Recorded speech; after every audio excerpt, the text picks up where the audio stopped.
Bonjour à tous et à toutes. Alors je vous retrouve pour un sujet qui va rester lié à ce thème 2 en fait du programme d'histoire de seconde, mais qui peut intéresser tout élève de tout niveau, enfin toute personne finalement.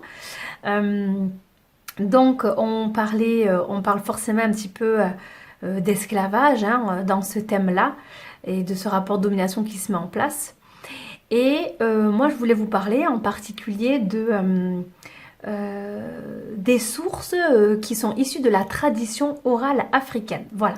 Alors, je m'explique. Souvent, je dis à mes élèves, oui, si vous n'avez pas remarqué, souvenez-vous du programme, souvenez-vous du chapitre d'histoire en quatrième, où, si vous remarquez bien, à chaque fois qu'on vous parle du commerce triangulaire, enfin de la traite négrière, donc du commerce des esclaves, souvent en fait lorsqu'on vous raconte ce qui se passait, ça commence à partir du moment où on met les esclaves dans les bateaux, où les négriers européens sont sur les côtes de l'Afrique de l'Ouest, et où ils ont acheté des esclaves à des marchands d'esclaves et où ils les mettent dans les cales de leurs bateaux et où ils les amènent en Amérique. Donc souvent, cette histoire de l'esclavage que l'on développe enfin dans les programmes scolaires, souvent l'histoire commence au moment où on met les esclaves dans les bateaux pour cette fameuse traversée atlantique qui est absolument horrible, terrible, et on nous décrit les conditions terribles, etc.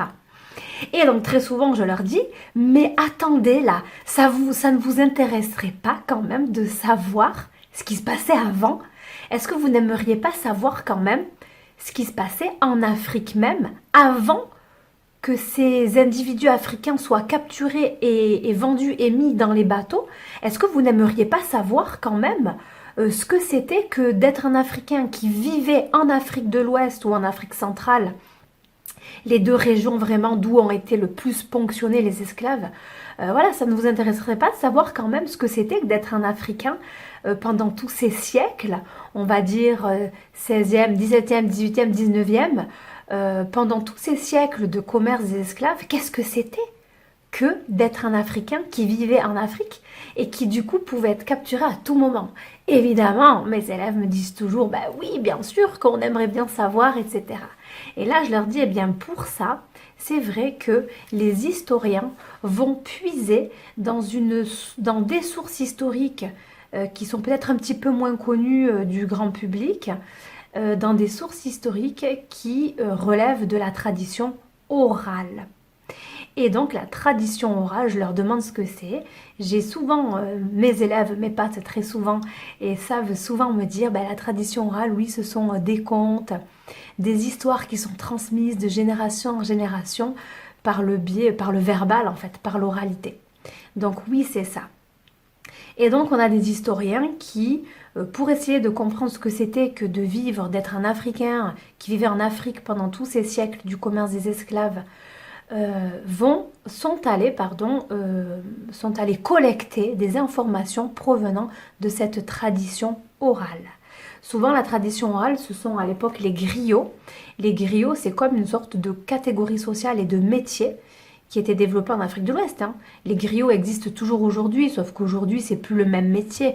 À l'ère du numérique et du 21e siècle, les griots aujourd'hui sont souvent des grandes familles d'artistes, de musiciens qui font des concerts, mais qui ne pratiquent plus leur métier de griot comme il était pratiqué autrefois il y a plusieurs siècles. Les griots, c'était ces historiens, en fait, ces historiens, mais qui, au lieu d'écrire l'histoire, la racontaient de manière orale, qui allaient de village en village, qui pouvaient être des hommes et des femmes qui étaient employés par des rois aussi, par des rois locaux pour chanter leurs louanges. En tout cas, c'était des généalogistes, des historiens qui venaient de village en village par le biais d'histoires, de contes, de chants, de musique et de danse, raconter l'histoire de certains grands empires de la région, de certains grands rois, grands empereurs, qui connaissaient donc l'histoire généalogique des grandes familles. Voilà, donc des historiens dans les années 60, notamment des historiens africains du Sénégal, de la Guinée-Conakry, se sont penchés sur ces sources orales et sont allés interroger des vieillards à l'époque et des griots, donc les griots qui détenaient l'histoire, puis évidemment dans une société qui va détenir et connaître, qui va avoir une certaine mémoire et une certaine connaissance du passé, souvent ce sont nos anciens, ce sont les plus vieux. Donc dès les années 60, des historiens d'Afrique de l'Ouest, dans ce cas-là, sont allés collecter, interroger des griots, des anciens, des personnes âgées, sur ce qu'ils savaient en fait de l'esclavage dans cette région du monde, en Afrique, à travers les histoires qu'on leur avait transmises. Ce sont des historiens qui ont travaillé dès les années 60 pour la mise en œuvre de ce qui s'appellera plusieurs décennies plus tard l'histoire générale de l'Afrique. L'histoire générale de l'Afrique, c'est l'UNESCO qui a financé ce projet-là sur des décennies. Donc imaginez que ça a commencé dans les années 60 jusqu'à aujourd'hui où on est en 2021, ça fait donc 60 ans en fait. Ça fait 60 ans que cette histoire générale de l'Afrique s'écrit par quantité d'historiens européens, occidentaux et majoritairement africains. Et ce sont des volumes et des volumes qui parlent de toute l'histoire, de toutes les régions d'Afrique. C'est une pépite d'or. Et ce sont des volumes qui sont mis en ligne gratuitement en PDF sur Internet, sur le site de l'UNESCO. Très peu de gens sont au courant qu'existe cette histoire générale de l'Afrique, alors que c'est une mine d'or, une mine de connaissances incroyable. Et donc, je dis souvent à mes élèves, bon ben écoutez, lorsque vous avez des personnes qui vous laissent penser que l'Afrique n'aurait pas d'histoire, ou comme on l'a entendu en 2007 dans la bouche de Nicolas Sarkozy lors d'un discours à Dakar, que l'homme africain n'était pas assez entré dans l'histoire, eh bien, sachez que vous pouvez ramener les gens à cette histoire générale de l'Afrique, que vous pouvez les inviter à lire des parties de chapitres, de volumes qui sont mis en ligne par l'UNESCO. Et ces gens-là comprendront peut-être qu'ils se trompent et que, en fait, il y a une histoire extrêmement riche de l'Afrique. Des historiens donc africains contemporains se sont donc penchés sur ces recherches sur la tradition orale, comprendre ce que la tradition orale pouvait nous dire de l'histoire de l'esclavage en Afrique.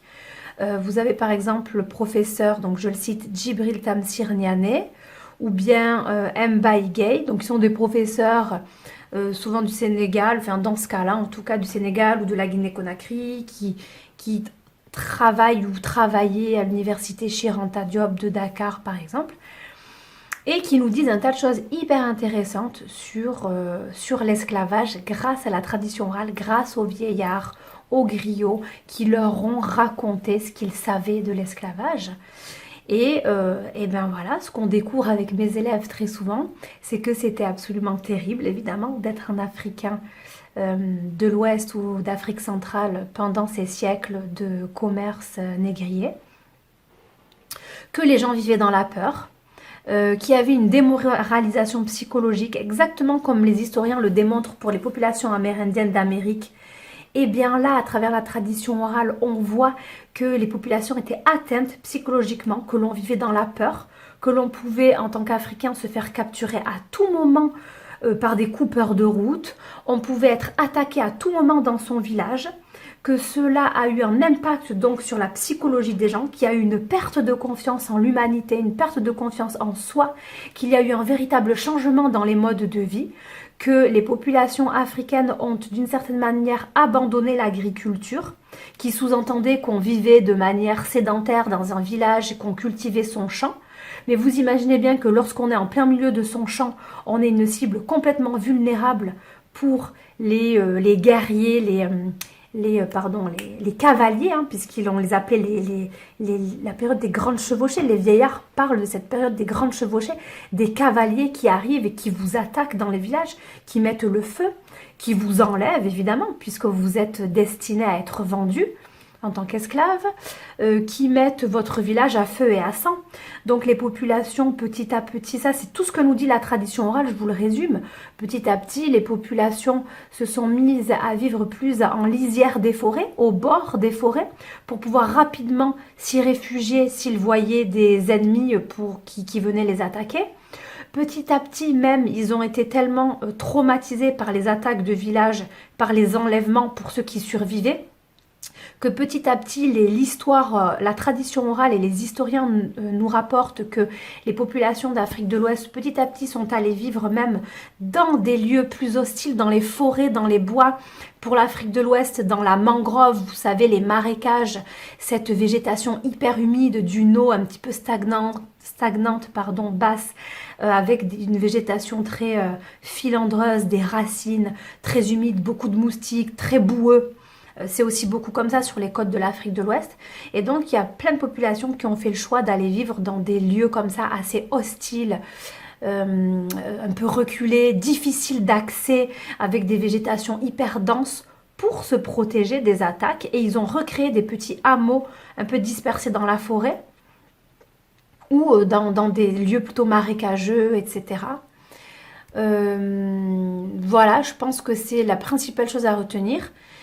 Avec le fait qu'il y avait un tas d'intermédiaires. Retenez aussi que les Européens ne connaissent absolument pas l'intérieur du continent africain jusque très très tard, jusqu'à la fin du 19e siècle. Les Européens ne mettent pas les pieds, entre guillemets, réellement dans le continent africain. Il n'y a pas vraiment...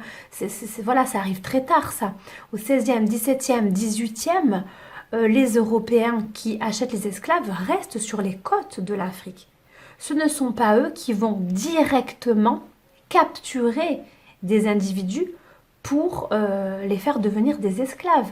Donc cela sous-entend qu'ils ont besoin d'intermédiaires et que d'autres types d'acteurs sont impliqués dans ce commerce-là, notamment les rois, les chefs locaux, l'aristocratie africaine locale, des populations qui se spécialisent dans la capture d'esclaves, donc qui deviennent eux-mêmes des captureurs d'esclaves, des marchands d'esclaves. Donc oui, il y a eu tout un ensemble d'acteurs et d'acteurs africains qui ont participé au commerce des esclaves. Évidemment, c'est aussi une réalité historique. Voilà, donc des populations africaines qui se spécialisaient, qui peut-être faisaient le choix plutôt que d'être victimes, et bien d'être elles-mêmes les actrices de ce commerce-là, qui capturaient d'autres Africains, qui les revendaient à des rois locaux, ou bien des populations qui pouvaient se mettre au service de rois locaux, être comme des milices et des soldats rémunérés par des rois et des chefs pour aller capturer des Africains. Vous pouviez être aussi des marchands africains qui allaient acheter par exemple des esclaves à des captureurs pour les revendre après sur les côtes. En effet, il y a eu un ensemble d'acteurs africains et européens impliqués dans ce commerce qui se faisait sur place en Afrique, avant que les Africains soient mis dans les bateaux et déportés jusqu'en Amérique. Voilà, donc je voulais faire un petit point sur ça également. J'espère que cela vous a intéressé et je vous dis à la prochaine.